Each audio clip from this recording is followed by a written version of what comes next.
The great ship moved slowly through the darkness of space, carrying the hopes of 8 billion people on a small blue world called Earth. Inside the ship, a man named Daniel Cole stood before a mirror and adjusted his uniform. He was 43 years old, with gray eyes that showed no fear.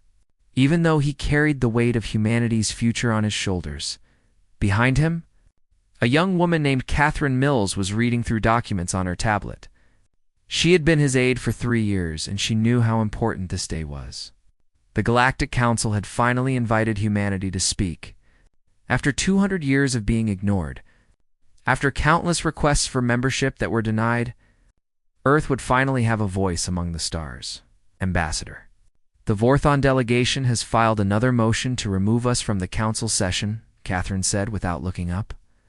That makes 17 motions in 3 days. Daniel smiled a little. They really don't want us here, do they?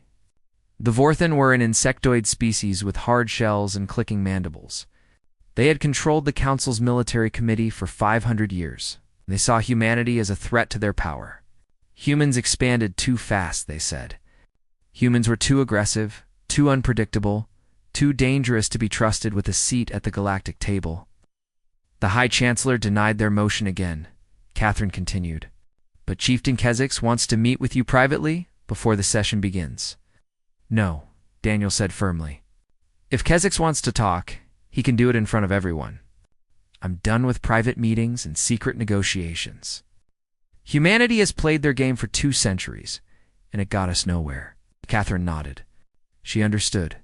The council had treated Earth like a child, patting humanity on the head and telling them to wait their turn. But there was no more time for waiting. Something dark was coming, and everyone knew it. The ship's speaker crackled to life. Ambassador Cole, we are approaching the council station. We will dock in 15 minutes. Daniel turned to the window and looked out at the station. It was beautiful beyond words, a structure of crystal towers and flowing curves that caught the light of 3 distant suns.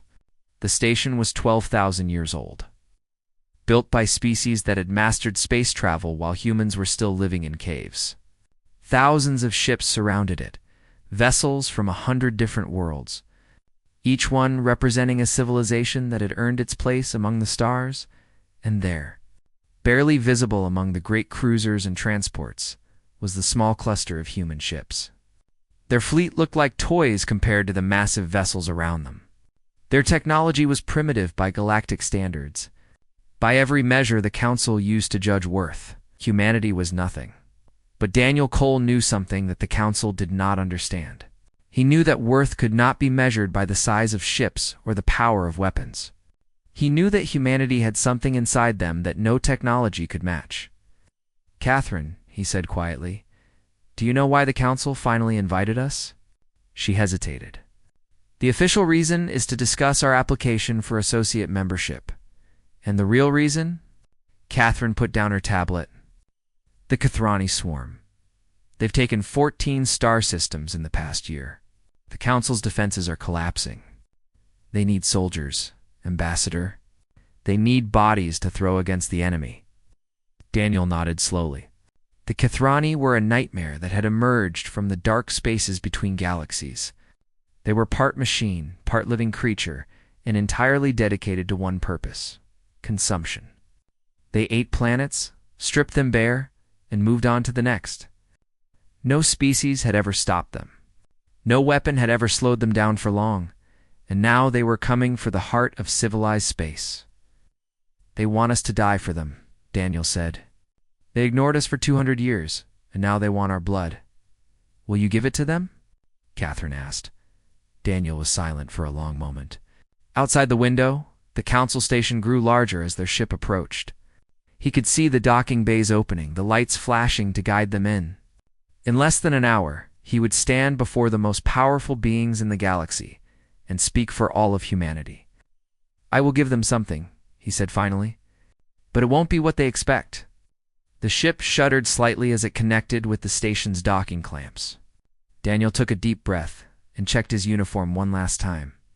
He thought about Earth, about the billions of people going about their daily lives. Unaware that their fate was being decided in a crystal palace among the stars, he thought about his daughter, Emma, who was 12 years old, and loved to look at the stars through her telescope. He thought about his wife, Maria, who had kissed him goodbye and told him to make her proud. He thought about all the generations of humans who had looked up at the night sky and wondered if they were alone. They were not alone. The universe was full of life, full of civilizations that had risen and fallen across billions of years. And now, finally, humanity had a chance to take its place among them. Ambassador Catherine said, "It's time." Daniel turned from the window. His face was calm, but inside his heart was beating fast. He knew that the next few hours would determine humanity's future. He knew that one wrong word, one mistake, could doom his species to eternal insignificance. But he also knew something else. He knew that humanity had survived ice ages and plagues, wars and famines. Disasters that should have wiped them out 1,000 times over. He knew that his people had crawled out of caves and reached for the stars. Driven by a fire that burned in their souls, the council thought they were inviting a primitive species to beg.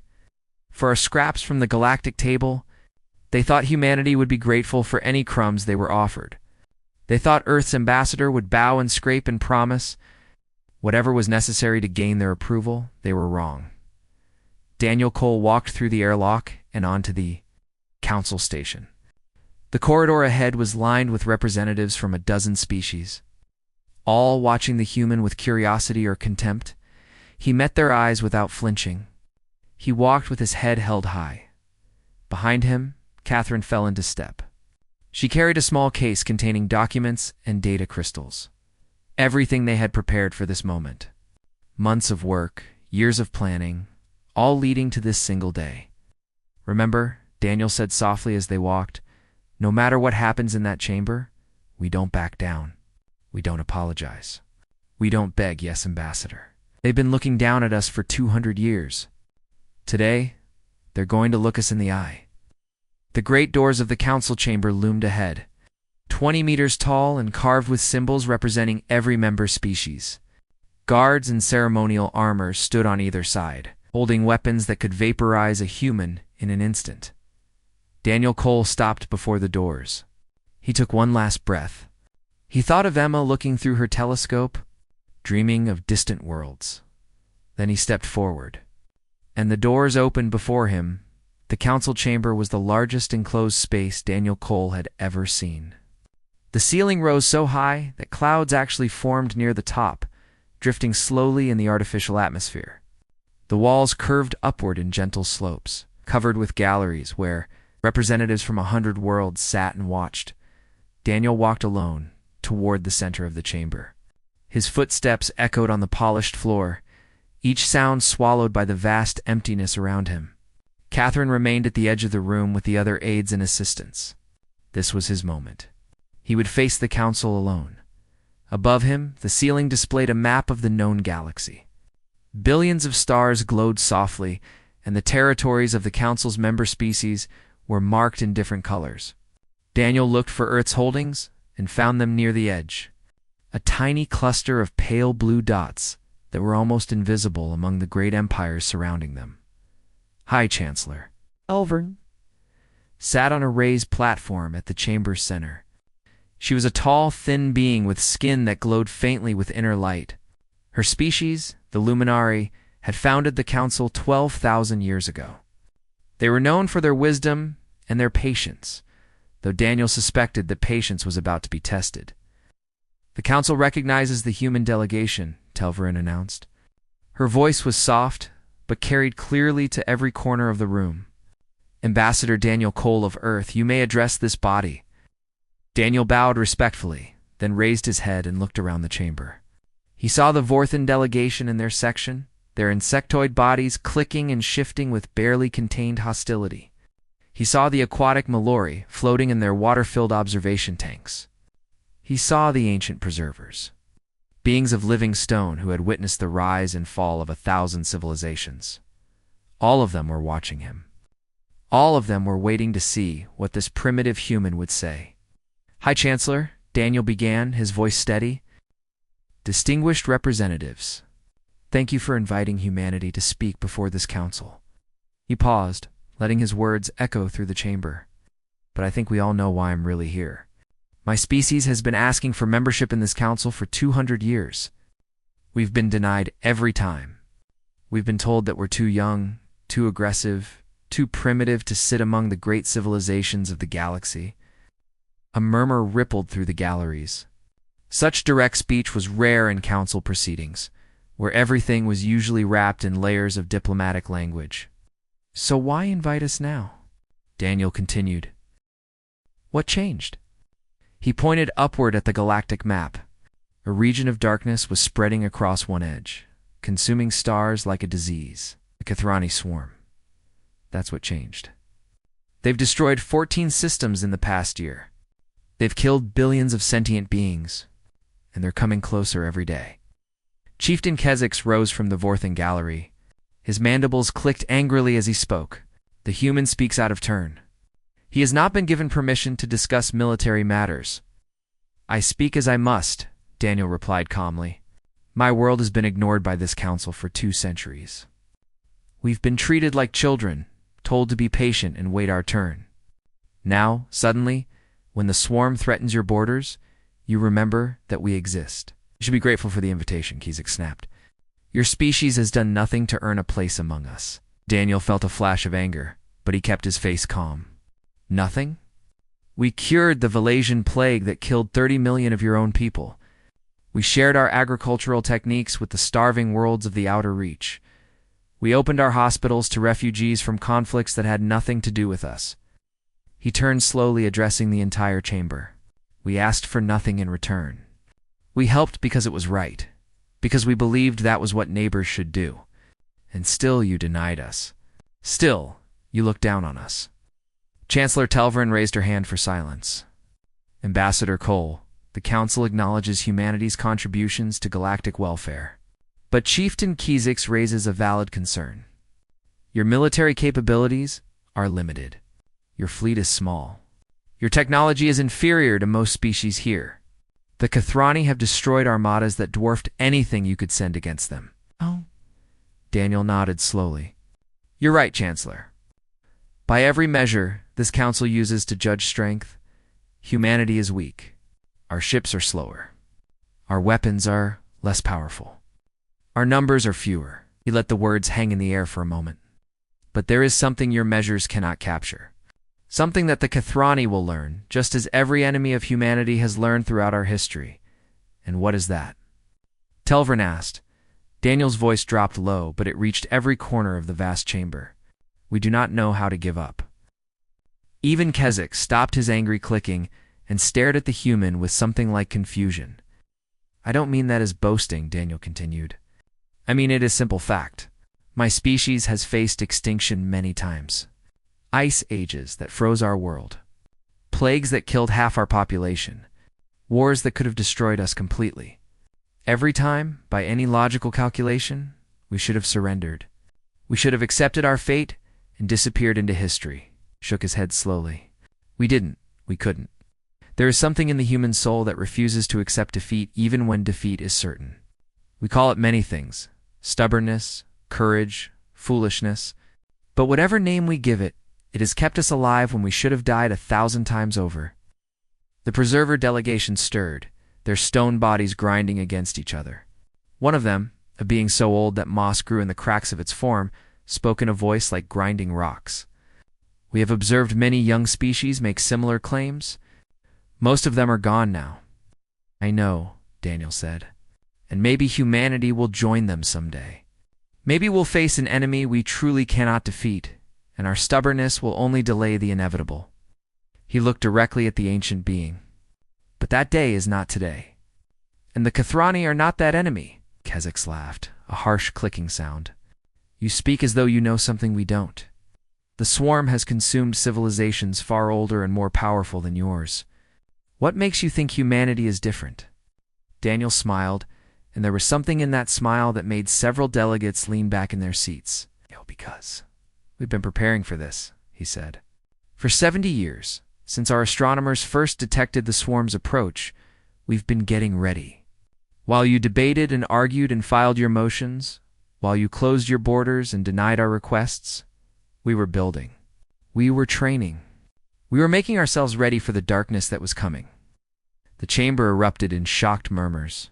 Chancellor Telveron's glowing skin flickered with surprise. "You knew?" she asked. "You knew the swarm was coming? And you said nothing?" "We tried to say something," Daniel replied. "We tried to warn you. But nobody was listening to the primitives from Earth."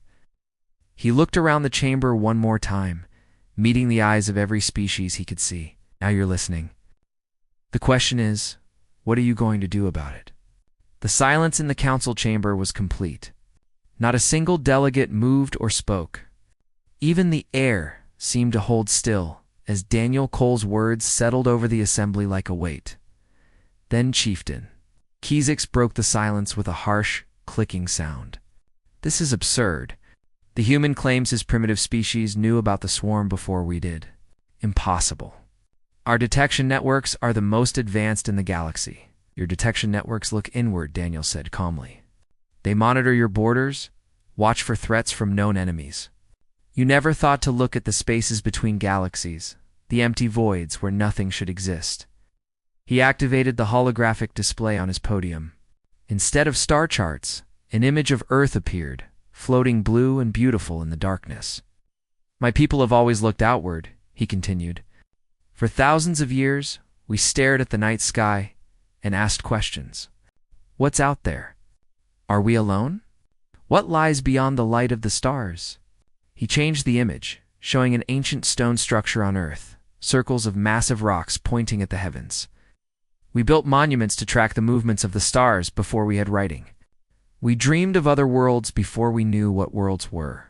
And when we finally developed the technology to truly search the sky, we didn't just look at the pretty lights.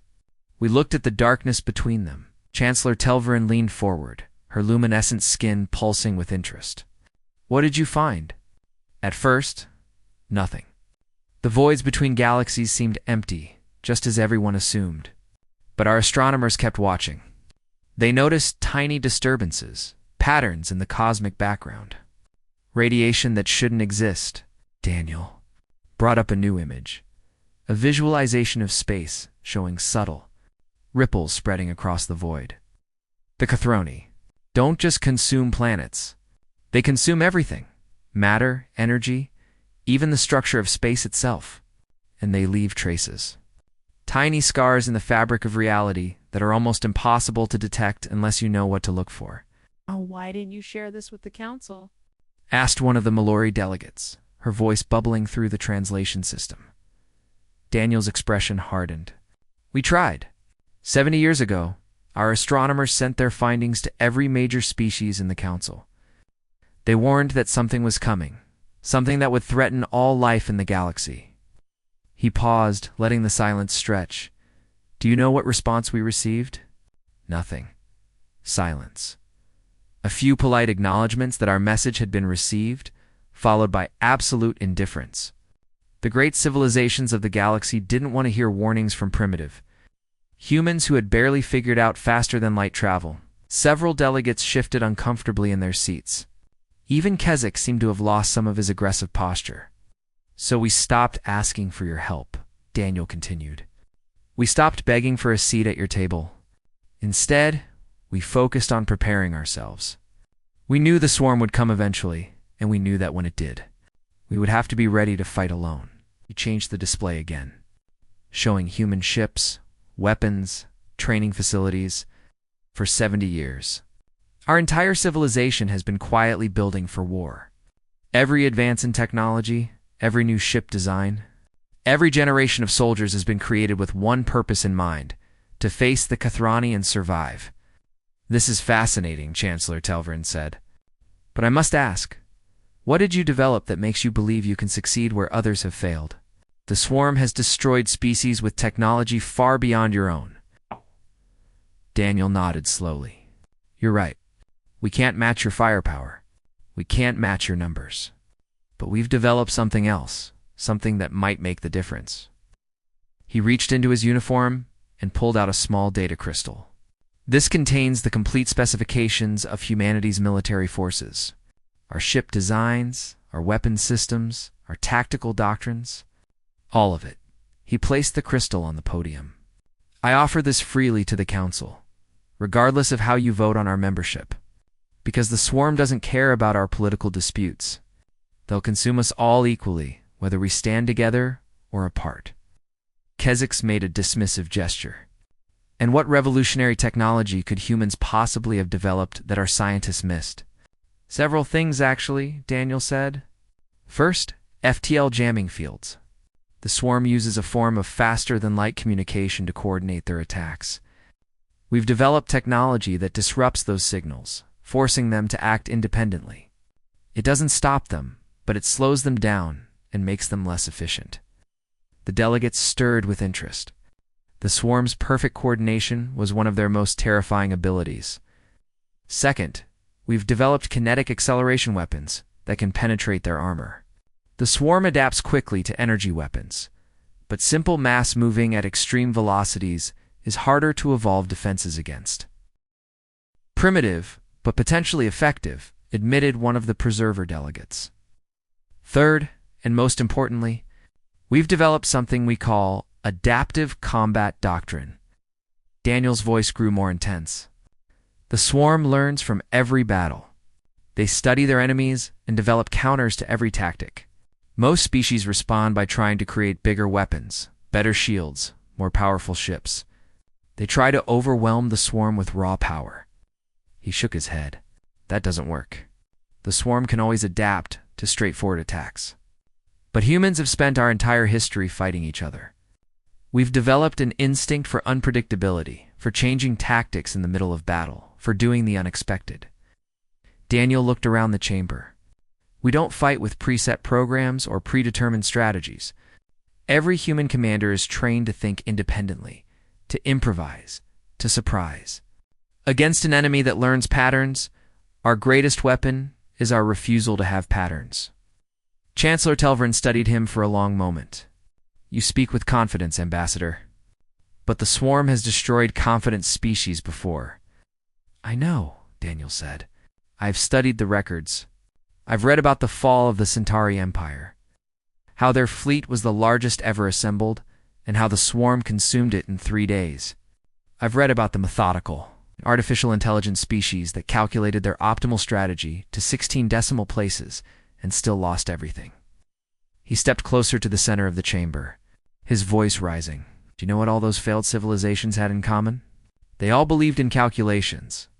They measured their forces against the swarm, ran their simulations, and made rational decisions based on the results. When the numbers told them they couldn't win, they retreated. They surrendered. They tried to negotiate even though the swarm doesn't negotiate. Daniel's eyes were blazing now. Humanity won't do that. We can't do that. It's not in our nature. When we're cornered, when all hope seems lost, something happens inside us. We don't calculate our odds of survival. We don't make rational decisions. We just fight harder. He turned to face Kesix directly. Your species abandoned 3 colony worlds last year without firing a shot? Your analysts calculated that resistance was futile, so you ran. Those colonists, millions of them, were consumed by the swarm while your fleet watched from a safe distance. Kesix's mandibles clicked furiously. We saved our military strength for more defensible positions. It was the logical choice. It was cowardice, Daniel said flatly. And every species in this chamber knows it. The logic of retreat has cost the Council 14 systems and billions of lives. At some point, you have to stop running and start fighting. He addressed the entire chamber once more. That's what humanity offers. Not bigger ships or better weapons, though we have those too. We offer the will to stand and fight, no matter the odds. We offer the stubbornness to refuse defeat, even when defeat seems certain. Daniel Cole drew himself up to his full height. The Council has asked if we will join your war. I have a different question. When will you stop running and start fighting with us? The chamber exploded into chaos. Delegates shouted in a dozen languages, their voices overlapping into a storm of sound that the translation systems could barely process. Some were angry, some were fearful, and a few Daniel noticed were nodding their heads in agreement. Chancellor Telverin struck her staff against the floor repeatedly, the sound ringing through the chamber like a bell. Slowly, order returned. The delegates fell silent, though the tension in the air remained thick enough to cut. Ambassador Cole, Telverin said, her voice strained with barely controlled emotion. You have made serious accusations against member species of this council. Such language is unprecedented in these chambers. The situation is unprecedented, Daniel replied. The old ways of diplomacy aren't working. While we debate protocol and procedure, the swarm is consuming another world. How many more billions have to die before we stop worrying about hurt feelings? Kezix rose again, his body trembling with rage. You dare lecture us on courage? Your species has been among the stars for barely 2 centuries. We have fought 1,000 wars while you were still crawling in the mud. And yet, Daniel said quietly, when the swarm came to your colonies, you ran. The Vorthan chieftain looked like he wanted to leap down from his gallery and attack Daniel directly. But something held him back. Perhaps the knowledge that everything happening here was being broadcast to 100 worlds. Let us return to practical matters, Chancellor, Telverin said, clearly trying to regain control of the session. Ambassador Cole, you have offered to share your military technology with the Council. This is generous. But technology alone cannot defeat the swarm. We need a coordinated strategy, a unified command structure. Are you prepared to place your forces under Council authority? Daniel shook his head. No. Another wave of murmurs swept through the chamber. Then what do you propose? Telverine asked. Full membership, Daniel said. Not associate status, not observer privileges. Full and equal participation in the Council, with all the rights and responsibilities that come with it. Kezix laughed harshly. You cannot be serious. Your species hasn't earned such standing. The process for full membership takes decades, sometimes centuries. We don't have decades, Daniel replied. The swarm will be at the core worlds within 5 years, maybe less. If we spend that time arguing about membership procedures, there won't be a council left to join. He looked directly at Chancellor Telverin. I understand that what I'm asking is unusual. I understand that it breaks your traditions and procedures. But traditions won't save us from the swarm. Only action will. The ancient preserver who had spoken earlier shifted its massive stone body. The human makes a compelling argument. Our traditions were created to maintain order in times of peace. These are not peaceful times. The preservers support this. Kezix sounded shocked. You who founded the very rules you now propose to break? We founded the Council to protect civilization, the preserver replied, its voice grinding like mountains colliding. Rules are tools, nothing more. When a tool no longer serves its purpose, it should be set aside. Daniel felt a spark of hope. The preservers were the most respected species in the Council. Their support could change everything. Let me be clear about what I'm proposing, he said, addressing the full assembly. Humanity will commit everything we have to this fight. Our ships, our soldiers, our technology, our lives. We will stand on the front lines and face the swarm with everything we've got. He paused, letting his words sink in. In return, we ask only for respect, recognition, a voice in the decisions that will determine whether civilization survives. We're not asking to rule. We're asking to serve as equals. Chancellor Telverin consulted with her advisors, their heads bent together in urgent conversation. Finally, she turned back to face Daniel. The Council will vote on your proposal for full membership.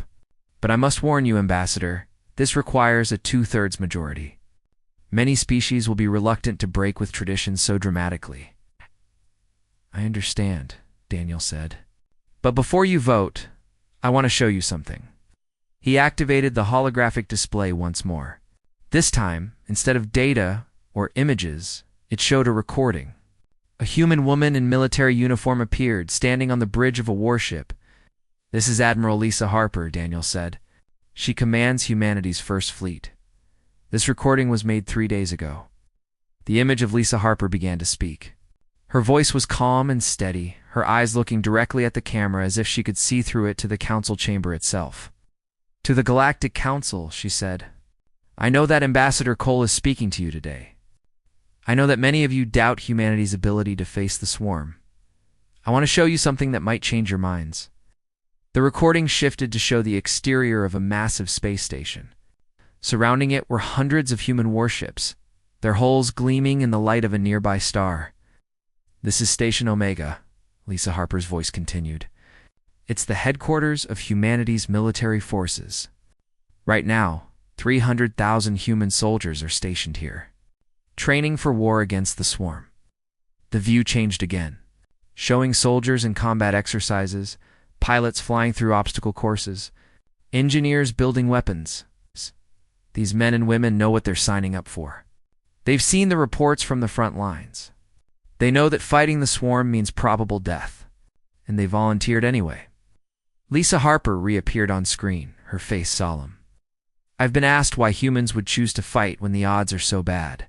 The answer is simple, because it's the right thing to do. Because if we don't fight, who will?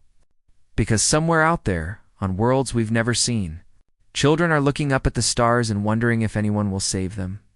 Her eyes seemed to bore into the council delegates. Humanity is coming to fight. The only question is whether we fight alone or with allies. I hope, for everyone's sake, that the council makes the right choice. The recording ended. The chamber was silent. Daniel Cole looked around at the assembled delegates. "That's what you're voting on today. Not just humanity's membership in the council, but whether civilization will face this threat together or divided. Whether we'll stand shoulder to shoulder against the darkness or scatter and be destroyed one by one." He stepped back from the podium. "The choice is yours. But whatever you decide, humanity has already made its choice. We're going to fight. We're going to keep fighting until the swarm is defeated or we're all dead. That's who we are. That's what we do." Chancellor Telvern rose from her throne. Her luminescent skin was glowing brighter than before, reflecting the weight of the moment. "The Council will now vote on the proposal for full membership of the Human Federation. All in favor, please indicate." Lights began to appear across the chamber as delegates registered their votes. Daniel watched, his heart pounding, as the count slowly climbed. The Preservers voted yes. The Mellery voted yes. Several smaller species who had remained silent throughout the debate added their support. The Vorthon delegation sat motionless, their votes conspicuously absent. Finally, Chancellor Telverin spoke. "The count is complete. By a vote of 67 to 33, the motion passes. The Human Federation is hereby granted full membership in the Galactic Council." Daniel felt a wave of relief wash over him, but he kept his expression calm. This was only the first step. The real challenge was still ahead. "There is one more matter to address," he said. "Now that humanity has a voice in this council, I wish to use it." Telverin nodded. "You may proceed, Ambassador." Daniel Cole drew himself up to his full height. "The Human Federation calls for an immediate vote on military action against the Kathrani swarm. Full mobilization of all council forces. Combined with the fleet that humanity will contribute, not a defensive retreat. A coordinated offensive." The chamber fell silent once more. Daniel could feel the weight of 100 worlds watching, waiting to see what would happen next. "It's time to stop running," he said. "It's time to fight back." The vote on military action took only minutes. After everything that had been said, after the passion and the arguments and the shocking revelations, the council seemed almost eager to make a decision. The final count was unanimous, with even the Vorthon delegation reluctantly adding their support. When it was done, Chancellor Telveron approached Daniel Cole. Her luminescent skin glowed softly as she extended one slender hand toward him. "Ambassador," she said, "the Council is honored to welcome humanity as a full member. Your rights are now equal to any species represented here. Your obligations are the same." Daniel took her hand. Her skin was cool and smooth, and faint traces of light seemed to flow through her fingers into his. "Thank you, Chancellor. Humanity accepts this responsibility. We won't let you down." Telverin smiled, though there was worry in her ancient eyes. "The War Council will convene tomorrow to begin planning our offensive. Your Admiral Harper will be expected to attend." "She'll be there," Daniel promised as he turned to leave the chamber. A figure stepped into his path. Chieftain Keswick stood before him, his insectoid body blocking the way. For a moment, Daniel thought the Vorthan might attack him. Instead, Keswick spoke in a low voice that only Daniel could hear. You were right. About my people? About our colonies? We should have fought. Daniel studied the alien's face, looking for signs of deception. He found only shame. What happened? He asked. We ran because our leaders told us the math was clear. The swarm would win, so fighting was pointless. Better to preserve our forces for a battle we could win. Keswick's mandibles clicked softly, but there was no battle we could win. We just kept running, and the swarm kept following. Now, half our territory is gone, and our people have lost faith in their leaders. It's not too late to change, Daniel said. Stand with us. Fight with us. Show your people that the Vorthon haven't forgotten how to be warriors. Keswick was silent for a long moment. Then he extended one of his armored claws, in what Daniel recognized as a gesture of respect. Perhaps humans aren't as primitive as I thought, he said. We will fight, and we will remember what you said here today. Daniel clasped the offered claw. That's all I ask.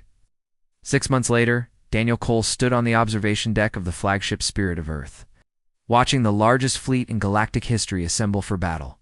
7,000 ships from 100 worlds filled the space around him, their hulls gleaming in the light of distant stars. Admiral Lisa Harper stood beside him, her uniform crisp and her eyes sharp. She had aged in the months since her recorded message played before the council, but her spirit seemed stronger than ever. Ambassador, she said, we're receiving a transmission from Chancellor Telverin. Daniel nodded. Put it through. The Chancellor's image appeared on the main screen. She was aboard the Council's command station far behind the battle lines, but her expression showed none of the safety of her position. Ambassador Cole, Admiral Harper, the Council wishes you to know that we are honored to fight alongside humanity. The honor is ours, Chancellor, Lisa replied. This is what we were born for. The swarm has gathered at the nexus point, Telveron continued. Our scouts report over 1 trillion individual units. They know we're coming, and they're waiting. Daniel felt a chill run down his spine. 1 trillion enemies. The number was almost impossible to comprehend. Every ship in their fleet could destroy 1 million of them, and it still wouldn't be enough. But he kept his voice steady. Let them wait. We're not going to give them time to prepare. Telverin nodded. The attack begins on your signal, Admiral Harper. May the light guide you all. The transmission ended. Lisa Harper turned to her command crew, her voice ringing across the bridge. All hands, battle stations. Signal the fleet. Begin the advance. Daniel watched through the viewport as thousands of ships began to move in perfect coordination. Human vessels flew alongside Vorthon cruisers, Mallory carriers, Preserver dreadnoughts. Species that had been suspicious of each other for millennia now flew wing to wing toward a common enemy. Ambassador Lisa said, you should move to the secure section. This is going to get rough. I started this. I'm going to see it through. She studied him for a moment, then nodded with something like respect. Then stay close and try not to get in the way. The fleet crossed the boundary into swarm territory. Almost immediately, enemy contacts began appearing on their sensors. Millions of blips spreading across the display like a plague. First wave incoming, the tactical officer reported. Impact in 3 minutes. Lisa Harper's voice was calm and commanding. All ships activate FTL jamming fields. Kinetic batteries. Prepare to fire on my mark. Daniel felt the ship shudder as its systems powered up. Around them, the entire fleet was doing the same, creating a web of interference that would disrupt the swarm's coordination. The first wave of Kethrani units came screaming out of the darkness. They were horrible things, part machine and part organic matter, twisted into shapes that hurt the eye. Millions of them rushed toward the fleet like a tide of nightmares. Fire, Lisa Harper commanded. The universe turned to light and thunder. Thousands of kinetic rounds, each moving at a fraction of light speed, tore through the swarm like rain through fog. Entire waves of enemy units simply ceased to exist, vaporized by the concentrated firepower of 100 worlds. But more kept coming. Always more. Second wave detected. Third wave behind it. They're trying to overwhelm us with numbers. Adjust formation, Lisa ordered. Vorthen wing, take the left flank. Mallory carriers, launch fighters, Human Squadron 3 with me. The battle raged for hours. Daniel lost count of the waves they destroyed, the ships they lost, the sacrifices made by beings he would never know. The spirit of Earth shook constantly from impacts and weapons fire, its shields flickering under the relentless assault. But slowly, impossibly, they were winning. The FTL jamming fields worked exactly as Daniel had hoped. Without their instant communication, the swarm units struggled to coordinate. They attacked in disorganized clusters instead of overwhelming waves. They fell into traps that a thinking enemy would have avoided, and humanity's unpredictable tactics proved their worth. Every time the swarm began adapting to one approach, the fleet switched to another. They attacked from unexpected angles, retreated when they should have advanced when they should have retreated. The swarm's learning algorithms couldn't keep up. As the hours stretched into days, the tide began to turn. The swarm's numbers dwindled. Their attacks grew weaker and more desperate. And finally, impossibly, they began to retreat. Chancellor Lisa Harper reported, her voice hoarse but triumphant, "The swarm is withdrawing. They're falling back to the deep void." Telveron's response was filled with emotion that Daniel had never heard from her before. "We've done it. For the first time in 1,000 years, the swarm is retreating. And it's because of you, because of humanity."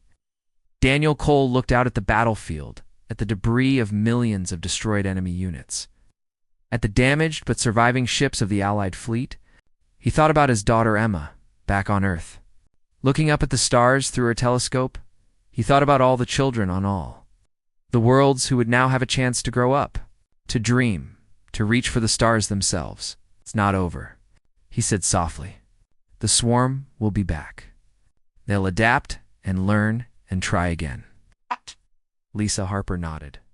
"Then we'll be ready. We'll adapt too. That's what humans do." Chancellor Telveron's voice came through the communication system one final time. "Ambassador Cole, the Council wishes to express its eternal gratitude. You were right about everything. About humanity. About the need to fight. About the choice we FA.